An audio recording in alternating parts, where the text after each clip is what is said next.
Работа кипит. Десятки единиц спецтехники и рабочих трудятся над строительством новой автодороги протяженностью около 27 километров. На каждом участке проводится определенный фронт работ. Вот если мы дальше проедем, там работают экскаваторы, они разрабатывают корыто, земполотно устройство, там работает следом грейдер, профилирует, укатывают.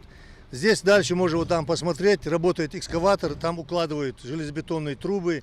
Здесь на этом участке вы видите, здесь ведутся работы устройства основания СПГС, это укрепление дорожной одежды. Туда дальше ведутся работы по укладке асфальтобетона. Масштабную реконструкцию дороги подъезд к ЗАО «Джайраска» от автодороги Зязиков-Юрт-Горогорск начали около месяца назад. Работы ведутся в рамках госпрограммы «Комплексное развитие сельских территорий». Все работы мы, по-моему, опережаем.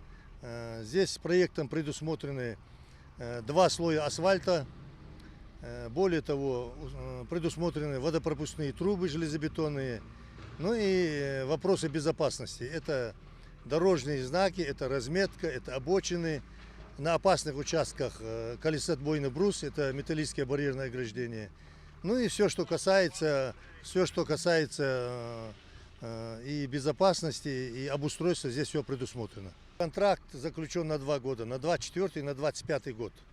На этот год объем работ 10 километров. Строительство новой дороги – это реальное решение транспортных проблем, которые многие годы волнуют жителей Ингушетии. Новая трасса разгрузит дорогу, ведущую в Малгобекский район и город Малгобек. Сделает для местных жителей более удобным и быстрым путь до Сунжи, Карабулака и других сел Сунжинского района. Отсюда, с Малгобека, это Нальчик, Малгобек, могут, не заезжая, не проезжая Очулки, нижние и средние Очулки, можно отсюда спокойно проехать, заехать в Сунжу, оттуда можно поехать дальше в Газиюрт, там Карбулак и так далее. То есть фактически мы смотрим, мы разгружаем Очулки.